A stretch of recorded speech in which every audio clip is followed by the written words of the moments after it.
You know, it's only right that since my railroad experiences with Amtrak, that we're running late. Just remember, we're the home of same-day service. We said we'd get you there on Tuesday. It's still Tuesday, isn't it? So shut up. As I used to like to say on the PA as we were coming into the final terminal, it's been a pleasure having you. I hope it's been a pleasure being had. We've got some ground to cover here.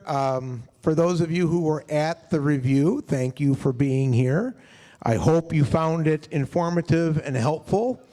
I realize that we did not get all the way through the timetable. We got through the rule book. There wasn't a lot to do with the timetable, but we were able to get through some of that during lunch. And there are some, if you have a very pressing question about the timetable and you weren't here during lunch, I will entertain those questions at the end right before we break to take the exam. Otherwise, questions about the rules should have been asked this morning.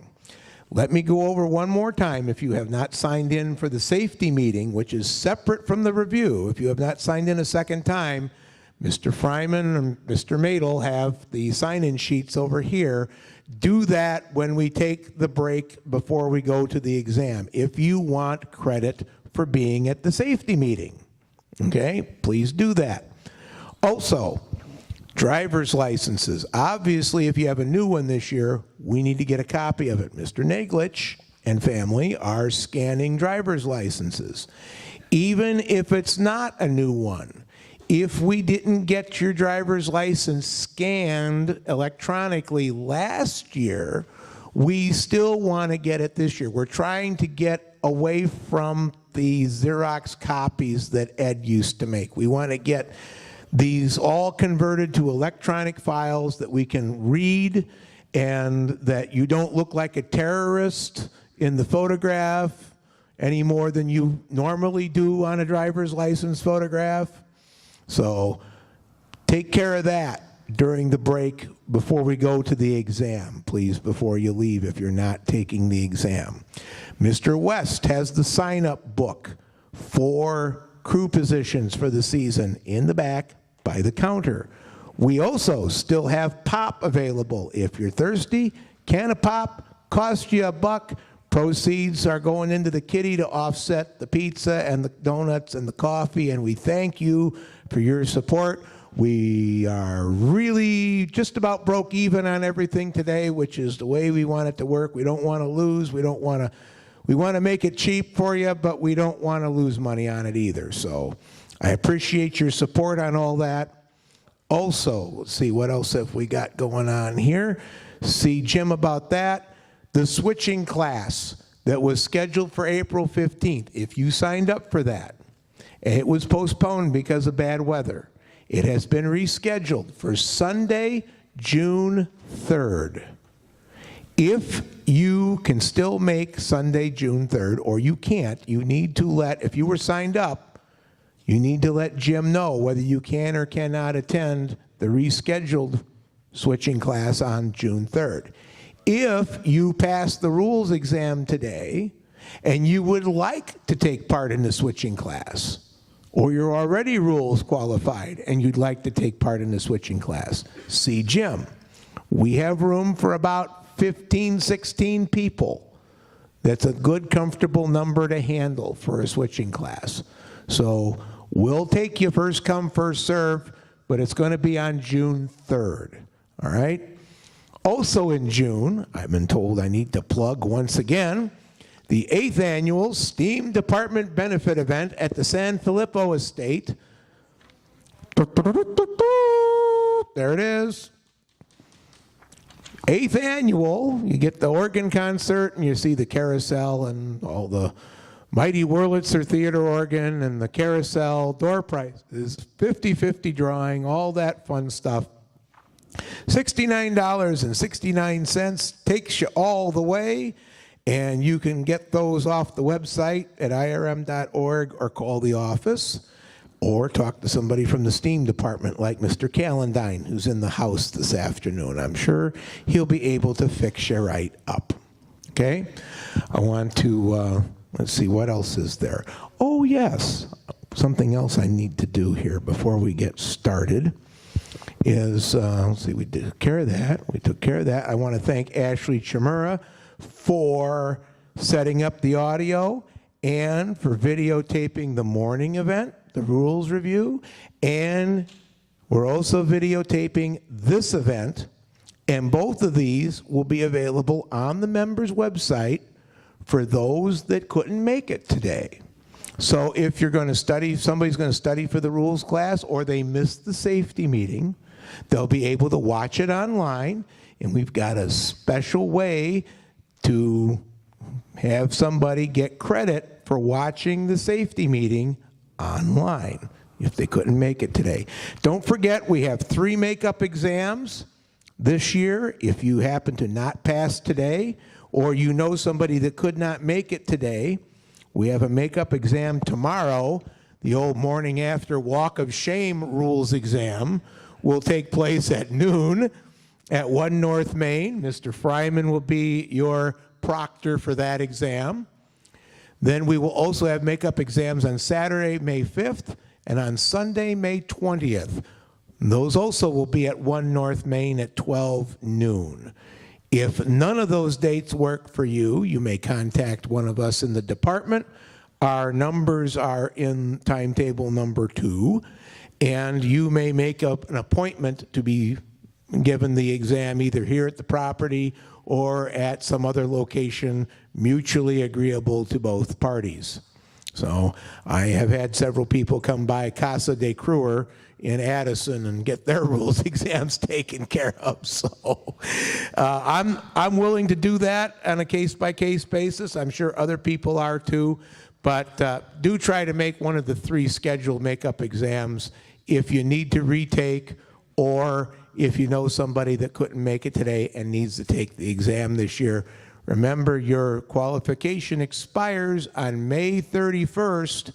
If you needed to take the exam this year, you have to take it by May 31st, or your qualifications are suspended until you do pass. So be governed accordingly.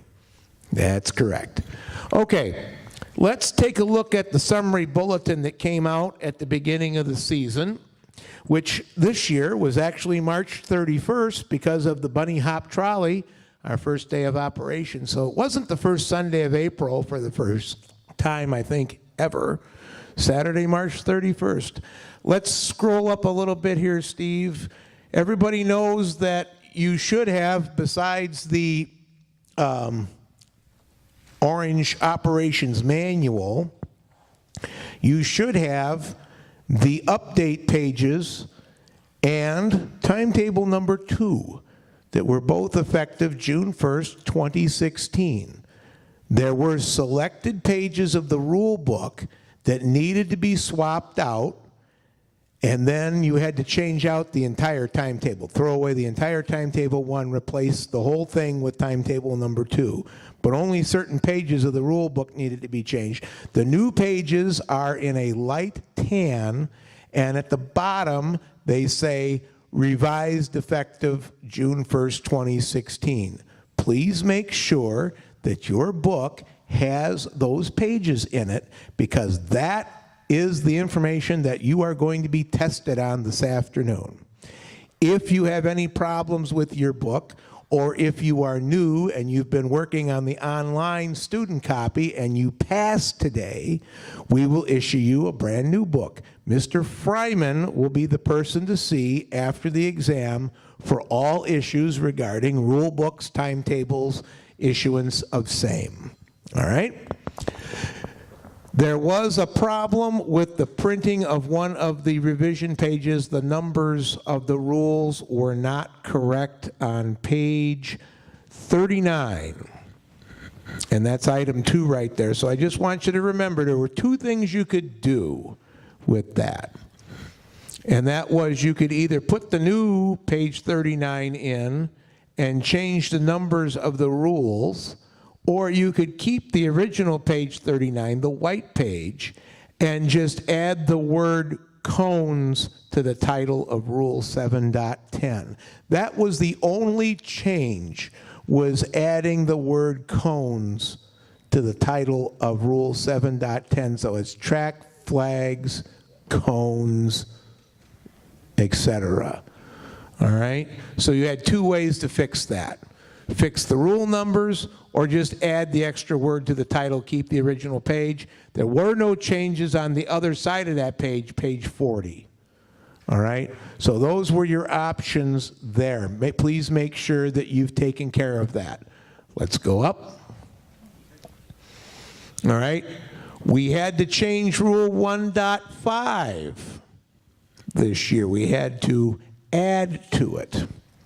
We had a very unfortunate situation where we had an operating rule violation and people were not prompt in the filling out of incident reports or statements, to the point where I had to ask repeatedly to get them.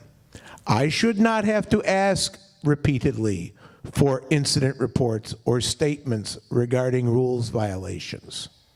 Okay? So we had to change the rule.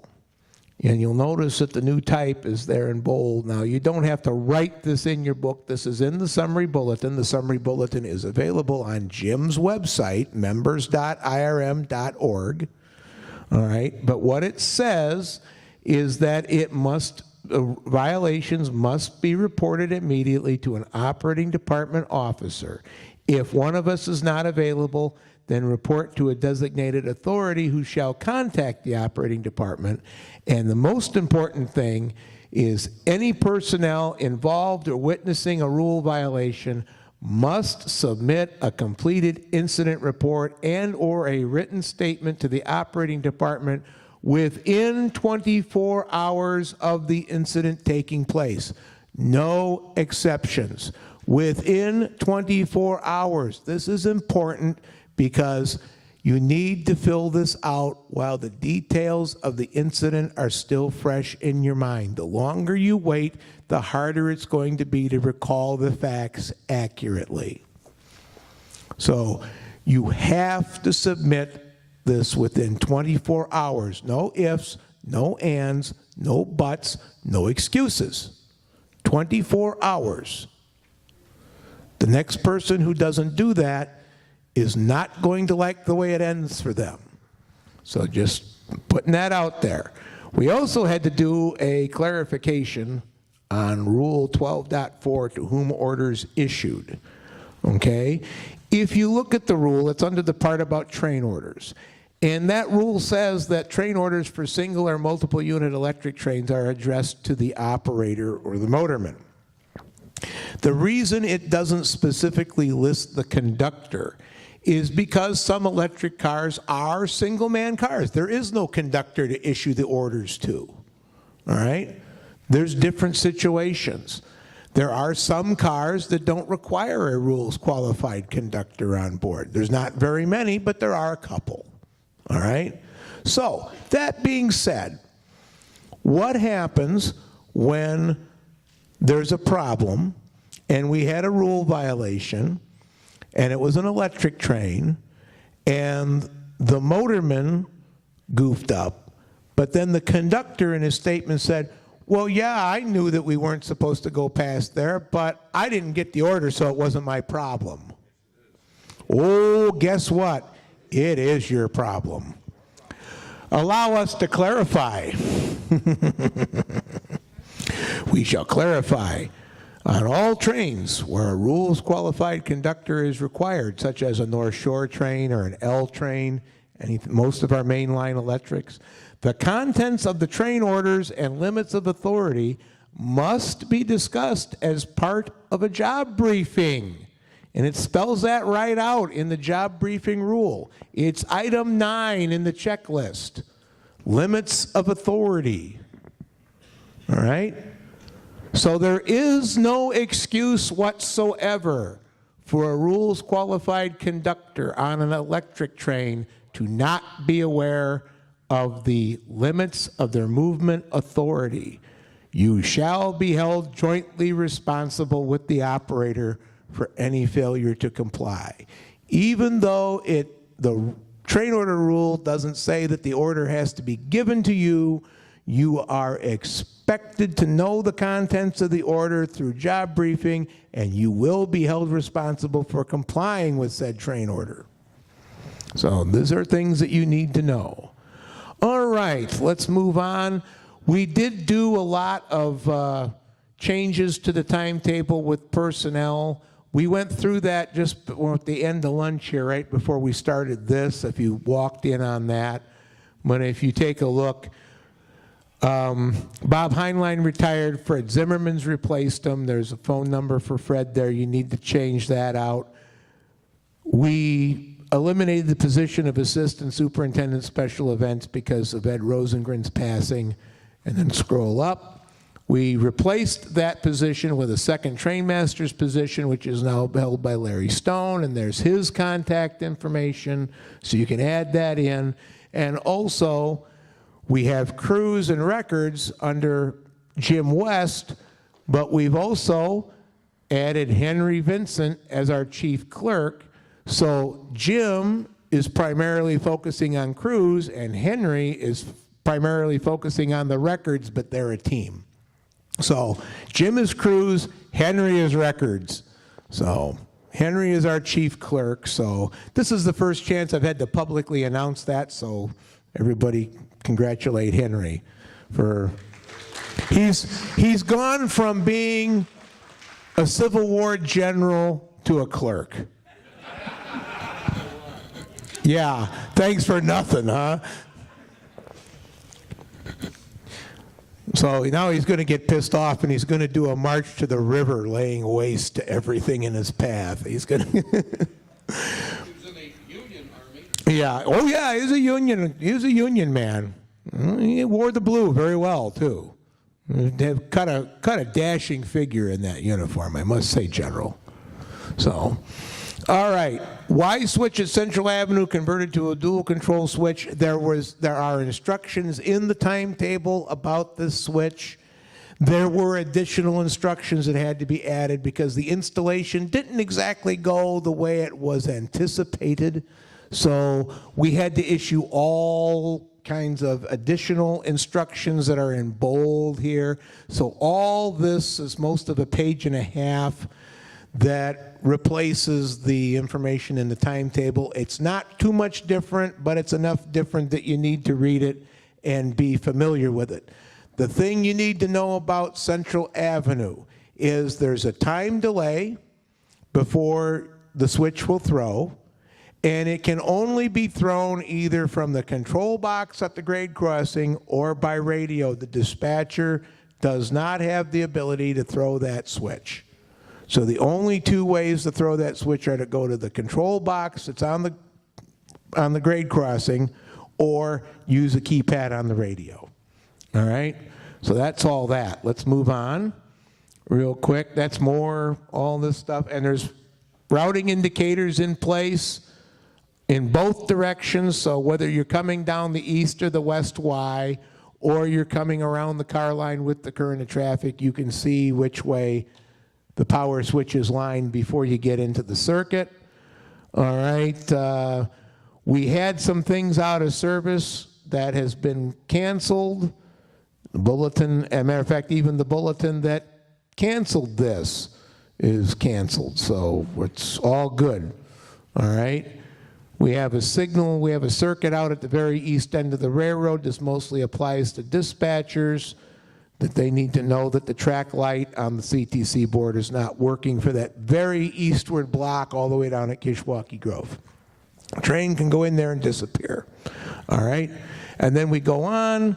We've got some additional designated authorities, which we put in last year. Joel Arndt is assistant in the car department. Fred Zimmerman is training director in the car department as well. Steam department, Brian Davies is a designated authority. Jason Maxwell is now the assistant curator under Tom. And now we come to the part that I really want to talk about, run-through switches. We have us a problem here. Switches are getting run through at a very unacceptable rate around here. And I'm not talking about just one or two. I'm talking about we had like a dozen last year. Okay? This is totally unacceptable. What is even more unacceptable is when somebody runs through a switch and then tries to cover it up and doesn't report it. And that's been happening with all too great a frequency. When the track department goes along and just finds a broken switch and nobody's said nothing and nobody knows nothing, but yet here's a switch that's broken, and if somebody had come over it in the meantime in the facing point direction, they would have been on the ground. And something would have been damaged, or somebody might have gotten hurt. Now stop and think about that. Are you that selfish? Oh, I ran through a switch. Oh shit, hurry up, cover that up. We'll just walk away and pretend we don't know nothing about it. And then something gets damaged or somebody gets hurt because of your negligence. Do you want to sleep at night with that on your mind? I certainly hope not. If you can sleep at night with that on your mind, you might not be in the right place. All right? So let's talk about this. It is important, extremely important. A run-through switch is not only a violation of an operating rule, but it also causes damage which can result in derailment. You must notify both the operating department and the track department promptly so the damaged switch can be protected and or repaired. It's only the right thing to do. All right? You don't want to leave somebody in a position where they fall into a trap. This is like putting a landmine in the parking lot and waiting to see who drives over it.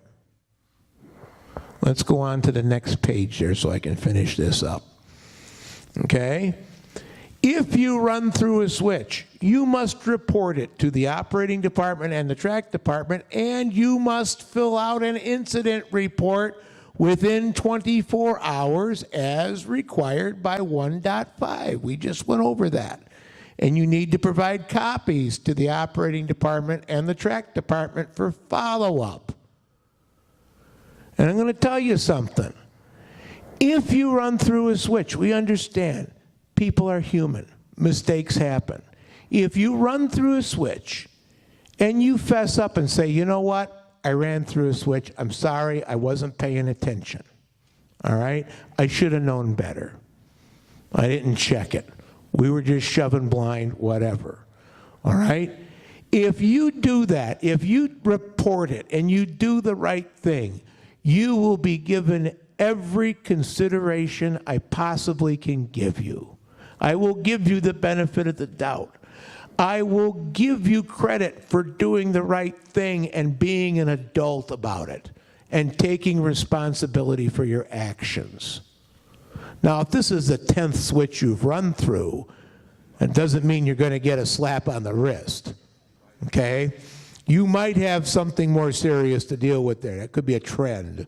But if you report yourself, if you come clean and you tell us what happened so that we can get the switch protected, get it fixed, then you will get every benefit of the doubt we can possibly give you. However, if you don't report it and we find out you did it, you are going to get the book thrown at you. You are going to be suspended for a minimum of 90 days. A minimum of 90 days. More if it's not the first time. You will be subject to strict disciplinary action. And if that run-through switch results in a derailment or damage to equipment, you and or your department can be held liable for the damages and repairs. You run through a switch, you don't report it, and then we dump a freight car on its side because it derailed, and it takes $5,000 to fix it. You better write a check, because you are going to be held personally liable for that damage because you caused it.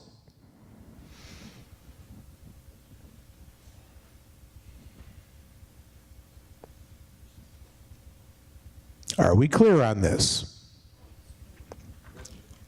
Mr. DeVries wanted to speak about this, and he wasn't going to be as nice as me. So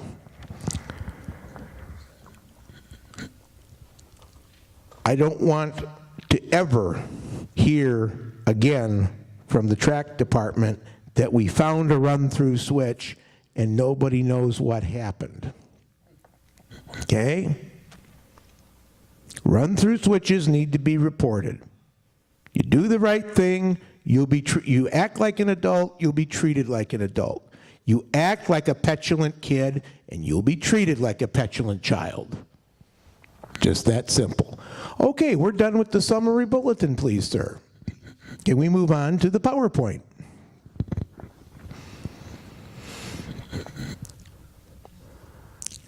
Now, I don't have this in the PowerPoint, so I guess what I'm going to do is I'm going to go ahead and I'm going to just yield the floor to Henry for a minute about hours of service.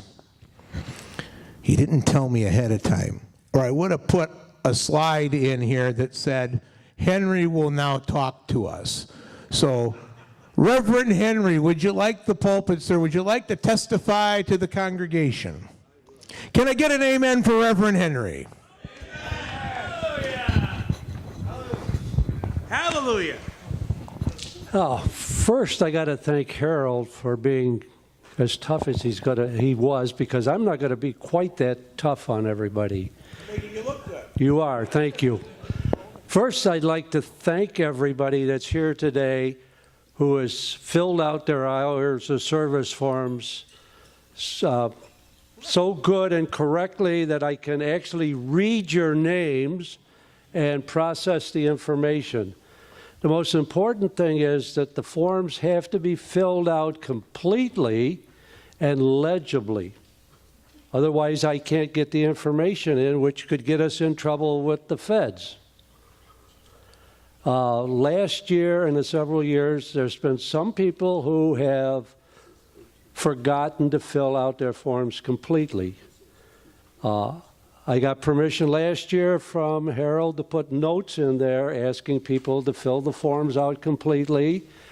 Right now, there are probably a half a dozen forms in the book that have not been filled out correctly, even the one who forgot to put his name on the top of it. It wasn't him, no. It wasn't me either. It wasn't Harold either. Of all the problems that I had last year, everybody is being forgiven for any mistakes they made. But starting this year, I've talked to Harold. I got permission. There will be a note on the sheet that's in there stating that you haven't filled it out correctly. Please fill it out correctly. Starting this year, I'm going to keep track of everybody's name who hasn't filled it out correctly. The first notice is the notice I'll put on this sheet. The second time you do it, you're going to get a written notice. Third time, I'm going to go to Harold and ask for a suspension on it. Because this is very important. This record work has to be kept because the feds can get down on us, right? We let a lot of things slip out here in hours of service. Well, I've tried very hard to keep it up.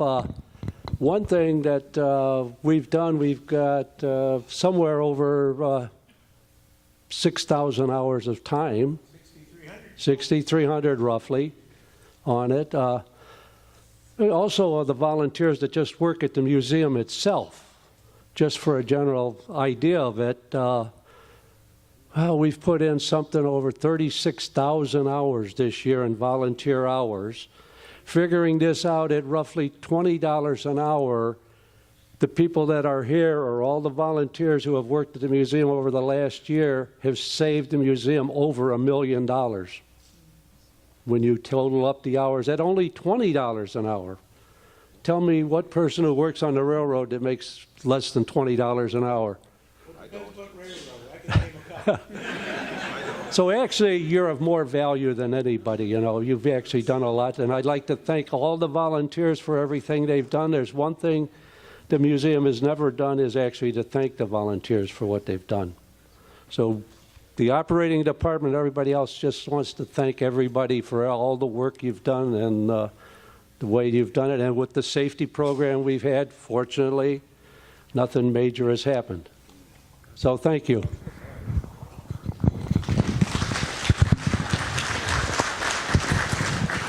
You know, Henry makes a great point. You know, I get up, I'm giving you the fire and brimstone and all that because we want to do things right, okay? But the other thing we got to remember is that where would we be without all the people in this room?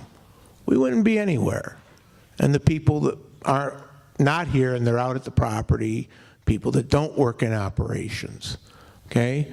We wouldn't be the Illinois Railway Museum we are without all of us, all right? And for that, I think we should all give ourselves a round of applause. You've made this place what it is today. So take a bow. You deserve it.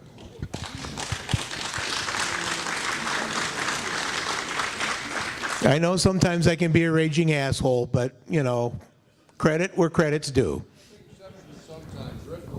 Yeah, oh yeah. Ken over here says, I take exception to the use of the word sometimes in regards to you being a raging asshole. I did. Speaking of walking,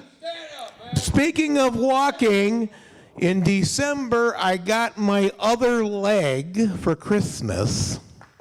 And I've done 2 months of physical therapy that just ended last week.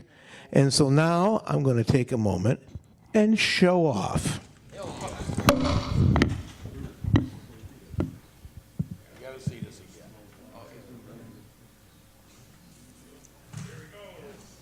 My golly, he is taller than he looks, don't he? Yeah, how about that? Haven't done that for a while.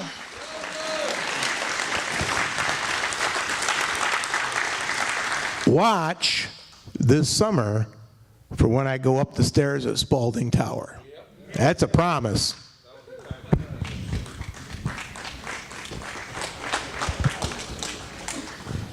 I'm going to see how long I can hang on here before I run out of gas. All right. We hope you don't have gas. You know, you're going to hope I ran out of it. All right, let's look at our PowerPoint here now for our 2018 safety meeting. Our agenda today, first of all, remembering those that we've lost over the past year. We had a long list last year. Oh my God, did we have a long list that last year. Not as many this year. Of course, you know, just a couple months ago we lost George Clark, who had been a fixture in the car department, and he was our weekday superintendent for many years. And, you know, one of the things he always did, he always traditionally ran the motor, he ran motor on the last day of the season every year, and he'd get out the white chromer and the rope tie, and he'd look like Colonel Sanders running the train. And everybody's like, God damn, Colonel Sanders is an engineer out here? And it's like, yep. So we miss George. Richard Megan, I don't know how many people remember him, and I'm not 100% sure I got his name right, but he's a retired engineer off the BNSF. He mostly did car hosting. He did a few other little things here and there, but he mostly came out and just worked on the coach train and things. But he was a retired engineer off the BNSF, and I just happened to catch in the paper that he had passed away a few months ago. And then last year we forgot Tom Apolloni, There wasn't room on the slide. There were so many people. But Tom worked in buildings and grounds and in DC line, and I want to apologize to his son because we forgot to put him on the list last year, so I'm trying to make up for that. And then, of course, here in January, we lost Al Reinschmidt, who worked in the Wednesday group. He ran streetcars for us, and he was my straight man for Radio Free Thomas. And it's just not going to be the same without that bowler hat and that mustache. We're out there on the grounds asking kids, where did you come from today? And the kid says, my house. It was always a great fun, and I'm going to miss him terribly. So hang on here. I'm going to sit back down. I think I've proved my point. Well done. Well done. And by the way, just for the record, I can get this wheelchair in and out of the car by myself, unassisted. So,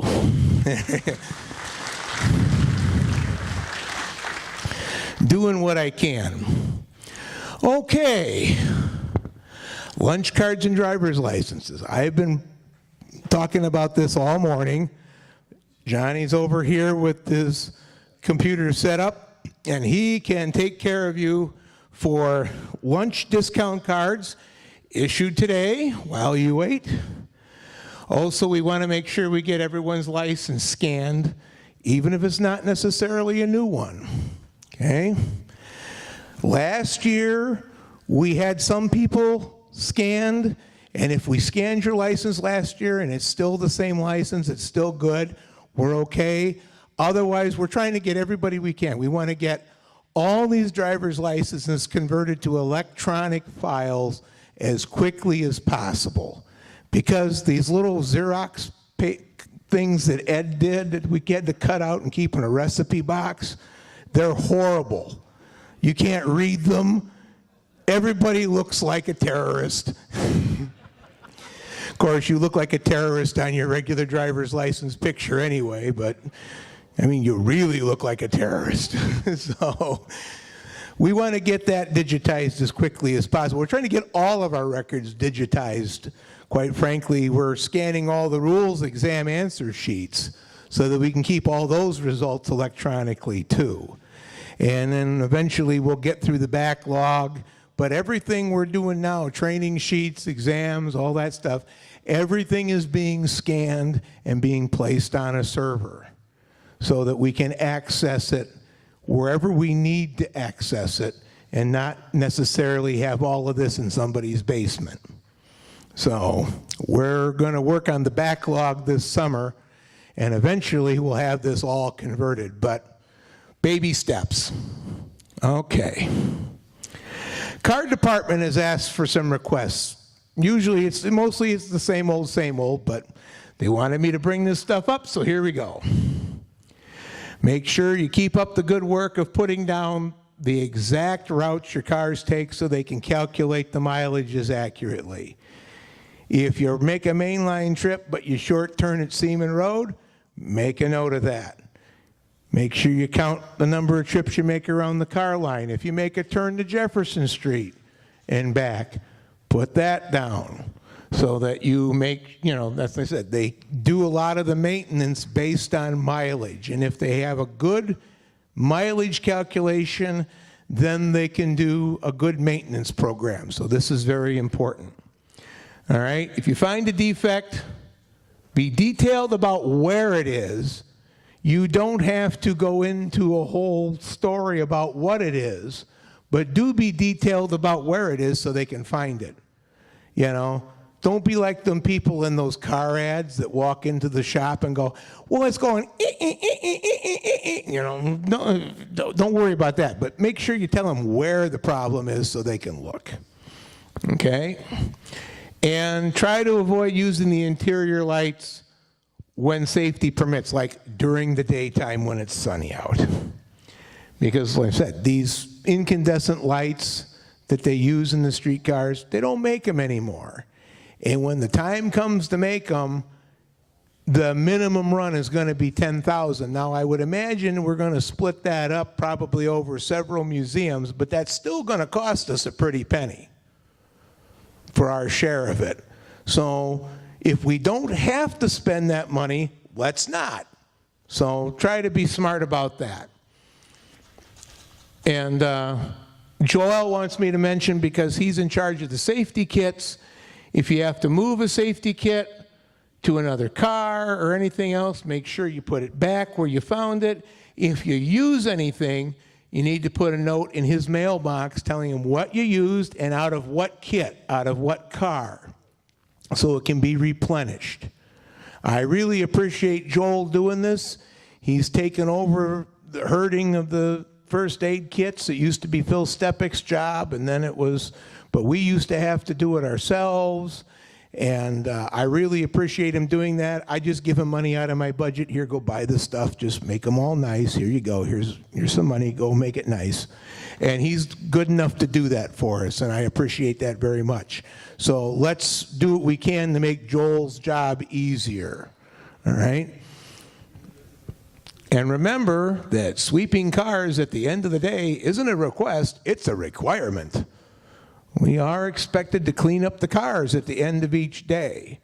And you don't just do it once in April and then just let them go to hell the rest of the summer.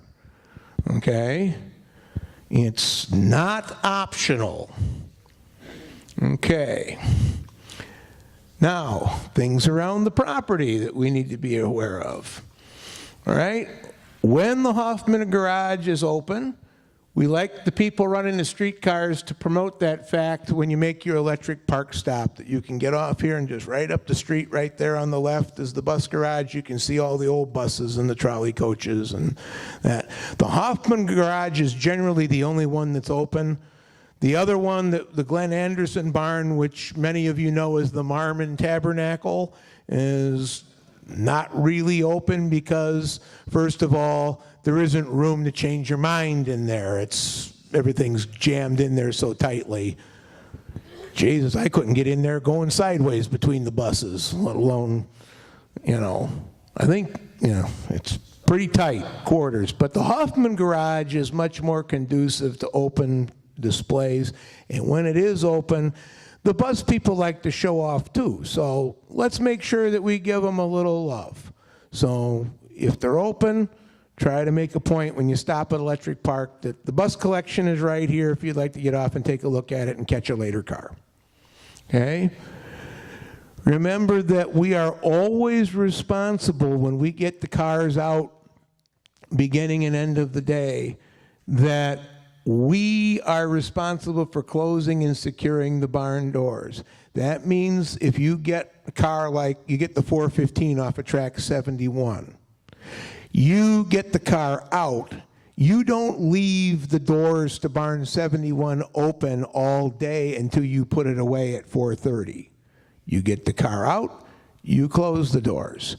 When you come back, you stop, you open the doors, you put the car in, you close the doors again. That's what I've been told. I was told to say that by the assistant curator of the car department. Oh. At the end of it's the weekday service, they have to make sure they close them on the east end. Donuts and Browns doesn't close the east end of the bar. It's at the end of the day. At the end of the day. All right, at the end of the day. Well, it was left under the impression that you had to open and close the doors every time a car went through it. Okay. All right, so you can open them in the morning and then you can close them when you're done in the evening. Okay.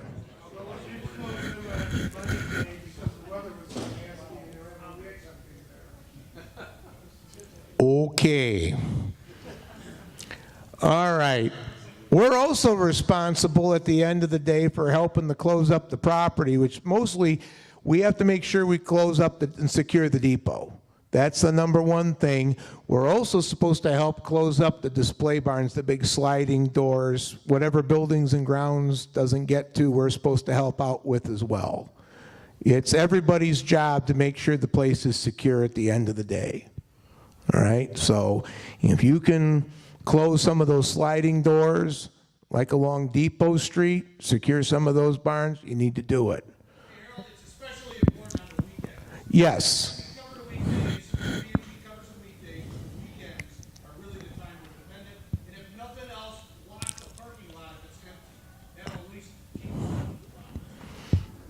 and just so everybody knows, the gate into the parking lot is secured with a switch lock, right? So anybody that has a plain old switch lock can open and close the gates to the parking lot. Doesn't require anything special. Okay? But yes, we are responsible on the weekends, making sure the barns are closed. We're always responsible for closing up the depot. Always. The operating department is in charge of making sure the depot is secured. It means windows closed, doors shut. We've got the bars across the doors, baggage door closed and secured, and the point of exit there, the door by the operator's bay, closed and locked. It takes a straight building key. So please make sure you get all that done. If you're working in the tower, you're expected to put the HVAC in the standby mode and close and lock the door at the top of the stairs. Okay? These are all things that we're expected to do as a matter of course. Anything else, Dave? Okay, very good. All right. Be smart about not parking in the visitor areas during public hours, and don't follow the trolley coach route, especially on a day they want to run trolley coaches. If you're parked in the foul of Central Avenue and they want to run trolley coaches, that's not going to end well for you, because the trolley coach is probably bigger than your car. So, but no, we don't want you out there. Plenty of new volunteer parking built outside of visitor areas. Now, I will be the first to admit that I don't always follow this, but then again, I've got some issues that I'm trying to get past, and hopefully I'm getting to the point now where I can park out by Barn 13 and just get the golf cart right there and then make my way around the property with the golf cart. So I'm working on not doing that anymore, but we need to make sure that we try to keep out of the main visitor area with our personal vehicles during the day. And that also means if you're headed like to the car shop or to the coach shop or whatever, it's always good. Try to use Riverview Drive, you know, the one that goes back around the material yard and back along the car line, rather than drive up Depot Street and down Central Avenue. If you can do it, go around on Riverview Drive and come up by the trolley bus barn and come in the back way like that. That's going to cut down on the traffic. The less traffic we have in the public area, the nicer experience the visitors are going to have, the less chance we have for a problem. All right? So let's keep that in mind. All right. Now, operational concerns. Henry already spoke to you about the hours of service stuff. So I didn't have a slide for that anyway. So we'll just go from there. And we'll start here with big changes that are happening with the operation this year. First thing is weekday service has been expanded. We are starting 1 week earlier and ending 2 weeks later this year than we traditionally have. We've always traditionally been Memorial Day to Labor Day. But this year we're starting Monday the 21st of May, the Monday before Memorial Day, and we're going to run 2 weeks after Labor Day to Friday, September 14th. And what that means is most of our weekday operators are pretty regular. We have regular Monday guys, Tuesday guys, Wednesday guys. But these guys need to be spelled once in a while. They go out of town on vacation. They have days they can't make it, things like that. So we will almost certainly need a few more operators to help cover the weekday service this year because we've got 3 more weeks to run. So if you can help out on a weekday, I want you to talk to Fred Zimmerman. Fred handles the weekday service people. And like I said, generally we have regular people for each of the weekdays. There's like, that's usually how it's assigned is there's Wednesday people, there's Thursday people, there's Friday people, and then, you know, so talk to Fred and he might be able to slot you in depending on what days he needs folks and things like that. But we could use a few more people to help out with that. So let's keep that in mind, please. And let's also talk about, we have a new entry point using the gift shop and Schroeder's store on Central Avenue. This is where everybody's going to enter the property now instead of coming up through by the toll booth there by the tower. Now, Dave, is that going to remain as an exit point? Well, a lot of it's gonna be experiences, you know, so. We're flying by the seat of our pants is what you're saying. Gate A with the admission booth would still be open on special event days, big days. You know, like actually the first one would be Scout Day, Memorial Day weekend, it might be for certain hours only where it would be open as an auxiliary point of entry. But then the gate might be closed later in the day, and then people would exit at gate C, which is the Schroeder store entrance. Okay. But the main thing is that we're going to try as much as possible to route our customers on and off the property via Central Avenue and Schroeder's store. Okay? And because of this, we're going to have to change the way we run the trains. Okay? This affects both weekdays and weekends because our cars on the car line, our start and end point, our staging layover point will now be at Central Avenue instead of at Depot Street or on Station 1. Car, when it's not running, is going to live at Central Avenue, so it's right there. When people come in the gate, they see the train. It's right there, convenient for them to board. They don't have to go looking for it. All right? Now, we've got a couple different things that we have to talk about how this is going to change how we run the car line rides. First, we're going to talk about weekdays. On weekdays, the car, which will be usually 415, will stay at Central Avenue. And what we've been doing is we usually run 3 short trips and 2 long trips over the course of the day. We run a short trip at like 11 and at 1 and at 3, and we run long trips at noon and 2. Is that pretty much depending on the crowd, but that's the typical operation.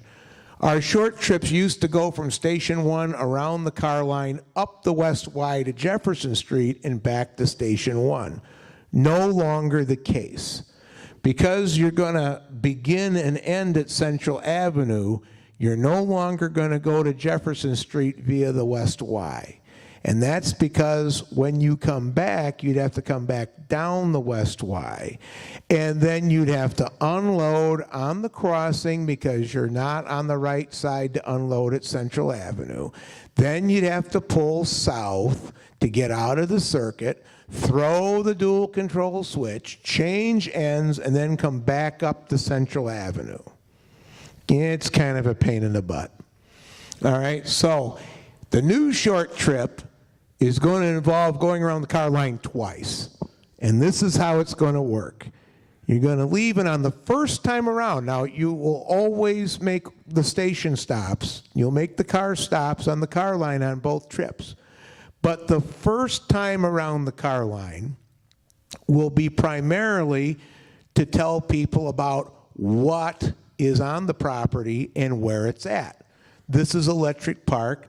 We have our buses here. We have this here. This is Springfield Avenue. Barn 9 has the large steam locomotives, things such, thus and such. The Zephyr lives in there, yada, yada, yada. You go around the horn and you come back to Central Avenue. And then, after they've had a chance to go around the second time around, then they now can make an informed decision, having been around the property and seen what there is to explore. Then on the second lap, if they want to detrain to go look at something and get picked up an hour later by the next trip, then by all means feel free. But the idea is to give them an overview of the property and then give them the opportunity to go and explore some aspect of the property by taking them around a second time and giving them a chance to get on or off. Okay? So that's the general idea behind it. It also eliminates all the monkeying with the dual control switch and all that. You'll start at central, you'll end at central, you'll be right there convenient to the entrance point, and not coincidentally, our point of sales for our gift shop and bookstore, and the food service, and the bathrooms. You're right where all the action is, okay? Very important, okay? I think the customers will appreciate this, all right? Now, our long trips that we make twice, we'll leave from Central, you'll go out car line, you'll key it up, line yourself for the main, go out to the main and go to Kishwaukee. When you come back, short turn at the west switch, come through station 1, you can make a stop there, let people on and off if they want. They want to go take a look at things around the depot, all right? And then back around the car line to Central Avenue, making all the regular stops. It's like the old super trip that we used to do. Remember we used to do the super trip? Around the car line and then out to the main? This is just the opposite. Out to the main and then around the car line, back to Central. That'll, again, give the people a chance if they want to go to some other part of the museum. They'll have an opportunity to do that. And also the people you dropped off an hour ago will have a chance to get picked up and brought back to some other part of the museum on the way in from the main line trip. So we're facilitating people getting around the property. We're also trying to keep it simple, and we're trying to keep it so that the train is right there and obvious to everybody walking in the door. Here's the train ride. Because you'd be surprised how many people don't get this.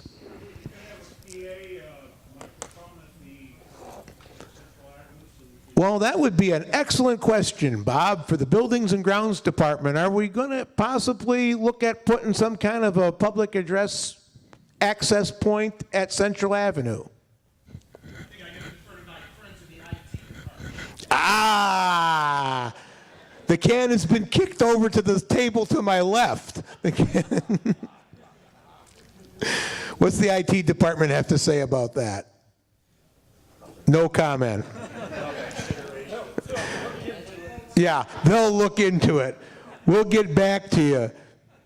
Your call is important to us, and will be ignored in the order it was received. Your call is unimportant. Yes? You can always do it from the phone system. We could. Yes. We'll have to refresh people on how to access the PA through the phone. There's no phone at Central. Is there?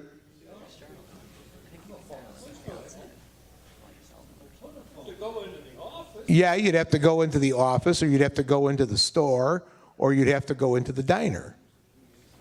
You know, announcements from the store would not be a bad idea because we could tell them. When the trains are. Oh, there you go.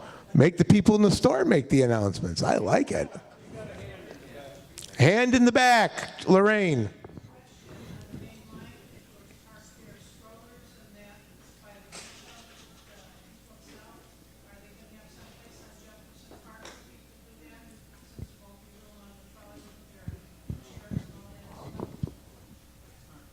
Wait. Lorraine, are we talking about weekends or weekdays?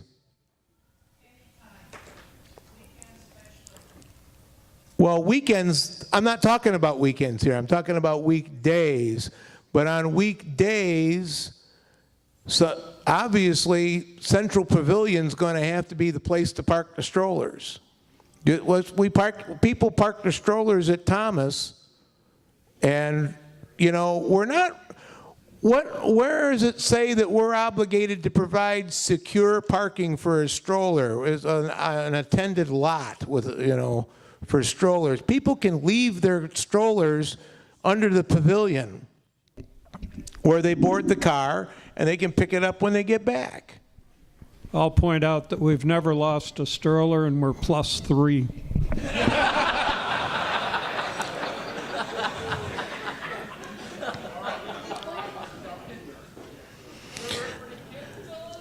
All right, so just to recap here, on the weekdays, we're going to stage the car at Central Avenue, so a short trip will be once around the line, pointing out the points of interest and making the stops for those that want to make the stops. And then if anybody, once they've seen the overview, we'll go around again, and anybody that saw something that they might like to explore can then get on and off and explore. Somebody may get off on the first trip around, decide that they saw what they wanted to see, and get back on the second trip around. Okay, but it's going to be 2 laps. The long trip will go out through Carline Junction, out to the main, back, short turn, in through Station 1, and then again around the car line and back to Central, the stage for the next trip. Well, by the time you go the main line and then around the car line again, you're pushing 40, 45 minutes. If you want to go to Jefferson Street, I'm not going to tell you no, but I'm afraid that it's going to become too long a ride for families with small kids. You can, if you want to read the crowd, and if you think the crowd wants to go to Jefferson Street, I don't have a problem with it. Okay? I have a problem with it. But you got to kind of read your audience. Okay. Now for weekend operations, here's the thing. Car line trips, again, will beginning in at Central Avenue. So when we tell a streetcar like the dispatchers, you can come around to Depot Street and hold at Depot Street. Nope, it's going to be come around the Central Avenue and hold at Central Avenue now, instead of holding at Depot Street. Now, what about the fact that we have to meet the mainline trains at Depot Street? Understood. We will need, the car line people will need to keep working with the dispatcher. The dispatcher's going to have to give, some good intel and have to make sure the car line knows when the anticipated departures are on these trains. So we need to ensure that we make timely connections. So if we know that the steam train is leaving on the hour, then we're going to want to leave Central Avenue maybe about 10:02 and get to Depot Street at like 7 or 8:02 so that people can then get off and go over and get on the train and make the steam train. Things like that. Dave, come on over. We got hours this year, which is something new with the new website. Yes. And are you going to touch on that? I was going to touch on it just a little bit. I have a feeling you probably want to do this with more detail than I was. I'll just feed this through. But weekdays, the last train at 3. Yes. Property closed at 4:30. Right. Okay. Weekends at 6. Last admissions at 4. So it's just people start thinking about this. We've never really had a firm time. Yeah, well, this is one of the things that Dave wanted me to bring up, is that with weekdays, it's always has been a thing that we've been open. We say we're open from 11 to 4, but we usually run our last train at 3. Well, we're formalizing that this year, and it says that on the website that during the week, the last train departs at 3. Okay? It gets back by 4. The museum officially closes at 4, and the property closes at 4:30. Okay? The last tickets are sold at what, 2:30? Probably 2:45. 2:30, 2:45. I had some conversations with Fred to just make sure that they call the store before. And it might almost be like the last trip of a Thomas Day to say the last trip at 3 goes at 3:05 or 3. Yeah. Just to make sure that anybody who did buy a ticket is going to be able to ride. All right, well, I'm going to trust my assistant superintendent to work with you on that as far as the weekdays go. But on the weekends, we have a fixed time frame that's on the website that says that, we say we're open till 5, but last admission is at 4. We're going to stop selling tickets at 4. Last train departure that we promise is at 5, and that the grounds close at 6 under normal circumstances. If we have a big crowd, we may still do the 5:15, the 5:30 trains like we have in the past if we have a big crowd. But under normal circumstances, we stop selling tickets at 4, the last train is at 5, and the grounds close at 6. And this is now formally on the website. It's always been kind of nebulous and not really codified. But that's the way it's listed on our new website, which, by the way, we have to thank Jamie and Johnny for our new website. So, and Frank, there we go. Props to those guys, because it really looks nice. All right? But like I said, the dispatcher's going to have to work a little more closely with the car line guys to make sure that the streetcars arrive at Depot Street in a timely fashion to either connect people to mainline departures or receive people from mainline arrivals. So we're going to have to try to coordinate that a little bit. Now, it's not always going to be perfect, but we want to try. I mean, it may be that we may still have cars sit at Depot Street for a few minutes if a train's coming in to wait for connecting passengers. But they're not normally going to just lay at Depot Street until it's time to make a trip. They're going to lay at Central Avenue until it's time to make a trip because of where our new entrance is, okay? The other thing we need to remember is that 50th Avenue now has a much greater importance to us because it's so much closer to the new entrance, okay? We're going to be using 50th Avenue more than probably we ever have. We need to, because it's right there where people come in. So what we want to have happen is we want our mainline electrics to cycle through 50th Avenue in the course of their trips whenever possible. Okay? Now, some dispatchers like to run a shuttle from 50th Avenue to Jefferson Street and back to 50th. And if that's your thing, then all right, I'm not going to say that you absolutely can't do it, but I would much rather prefer a situation where you can board a train at 50th close to the entrance, go for a ride, and then perhaps wind up at East Union Depot where you can get on something else and go for a ride. Okay? So you could run the shuttle, or one of the things that I've done with some degree of success in the past is run a trip that, for the purpose, oops, wrong one here. I got to get the other one with the laser pointer.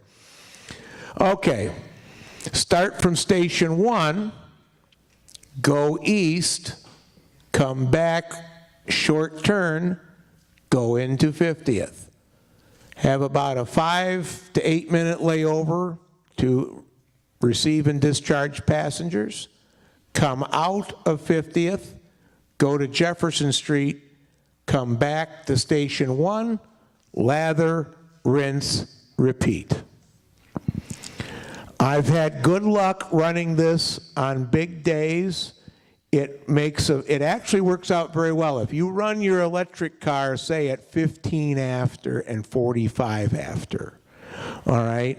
You leave here at 15 after, you go east, you short turn, you generally wind up back at 50th about 48 or 50 after the hour. That gives them time to change ends, exchange passengers, come out at about 55 after the hour, go to Jefferson Street, come back into station 1, arrive back in station 1 at about 6 to 8 minutes after the hour, exchange passengers, and you're ready to go again at a quarter after. I've been able to keep that schedule going all day on multiple occasions. I said, other dispatchers, your mileage may vary. Some guys like to run the shuttle to Jefferson Street instead. But the main thing is that we need to make sure that we're serving 50th Avenue much more regularly than we have in the past, because it is now our primary entrance point for, people are coming in the door, they want a train ride. Hey, here's a train ride right here. Get on board. Okay? I'm sure at some point, if this works well, we'll have to consider some things like making 50th Avenue high-level platform ADA accessible. Okay? But we got to see how this works first. All right? We're not above changing this. But this is what we're going to start with, and we're going to see if it works. We're all going to learn, because this is a whole new deal for everybody. All right? So that's what we're going to try to do. We'll try to hold your hand through the process. And like I said, we're going to learn as we go. And I fully expect that some of this stuff will change as we get through the season. But this is where we're going to start. There are some things that just never change. Those 4 missing radios are still missing. Going on 3 years now. Okay? We got a donation from Canadian Pacific. Gave us 4 very nice radios with keypads and lapel mics. We got them all fixed. We got them narrow banded. We got them reprogrammed for the museum. They fit, they're the same body style, the CT series, so they fit in the gang charger just like the green ones. But you know what? We can't have nice things. So they're being held out of service. I'm not putting them out until somebody returns some radios. We may not get all 4 back, but there better be at least 1 or 2 of them returned. I'm not putting any more radios out for people to help themselves to. You can't have nice things, you're not going to get nice things. Okay? And we are working on ways to secure those radios that you will not be aware of. And when we find them, it's not going to end well. But let's just say that security measures are already being put in place. And when that happens, then maybe we'll think about putting those 4 new radios out. Yes? Consider those might have been stolen by a visitor. Not out of a locked cabinet. Out of the locked cabinet? They went out of a locked cabinet Yep. that was locked. Mm-hmm. Out of the handle box. Just looking at all possibilities. You know? At any rate, we can't have nice things. We're working on some things. One of the things we're working on is a way to record who takes each radio automatically. Not going to tell you how we're going to do it, but we're going to be able to track it. All right? We talked about the incident reports earlier, always within 24 hours. And there's the change to violation of rules 1.5 that we went through in the summary bulletin. There's the text of it. And remember that you must file your report within 24 hours. Because, first of all, because you have to. Second of all, because it's the way to make sure that the events are still fresh in your mind and your recollection is as accurate as possible. Okay? The run-through switches, we talked about those too. Uncle Harold is not pleased. And there's the item from the summary bulletin again. Bears repeating. Remember, act like an adult, get treated like an adult. Act like a child, get treated like a child. Just that simple. And let's be smart about our signups. Now, it's a continuing issue that poor Jim gets caught in the middle on this. People go and sign up for things, and it's great that people sign up to work. And people want to fill in the blanks and make sure that trips are covered on certain days. And we often wind up with a few people signing up for a lot of spots. And we're grateful that they're willing to come out and work so much. But at the same time, sometimes that scares other people away. It's like, well, I can't get in there. I wanted to run that car, but so-and-so signed up for 36 days this year. You know, I can't get it in there. Well, what I'm here to tell you is that don't necessarily let that be the end of it. If you see a situation like that, there's a particular day that you can come out and you want to run something, and you see that Joe Blow is marked up to run it for the 24th time, call Jim and explain the situation. In many instances, these people that sign up like this, they're only signing up because they want to make sure that the service is covered. And they would be more than happy to yield to somebody else and give them a day off. So just because somebody's name is on there doesn't mean you shouldn't follow up and find out. You know, David Streeter signs up for a lot of stuff. He covers a lot of days that we otherwise wouldn't have anybody. But I don't want somebody feeling like, oh, well, David's here, and he's got the thing, and he's hogging all the tail hose or something. Well, if you want to come out and tail hose, call David or call Jim, and I'm sure we can work something out, okay? People like him and like Jeff and like Jim West and a couple of you other folks, I know you sign up because you just want to make sure that the hole is covered. It's not really your burning desire to run the car every Sunday all season, okay? We get that. And we've tried limiting signups, and that doesn't work out well because then we have vacancies the day before and yada, yada. So all I'm going to say is that if there's somebody signed up on a day and on a car that you want to work, just get in touch with Jim and see if there's any way we can work around it. In a lot of cases, these folks are more than willing to step aside. Am I correct? So there you go. Jim's not going to turn down anybody that wants to sign up for something. Trust me. So let's be smart about that and work the system a little bit, all right? Don't just give up because you see somebody's name penciled in on the online crew assignments. Okay. Now, the phrase that pays, death dogs. What's all that about? Well, this is what it's all about. For the people that are not here, we are putting the safety meeting online, and people can watch it online. And then, if you watch the safety meeting online, then you can email me and you can say, I watched the safety meeting online, okay?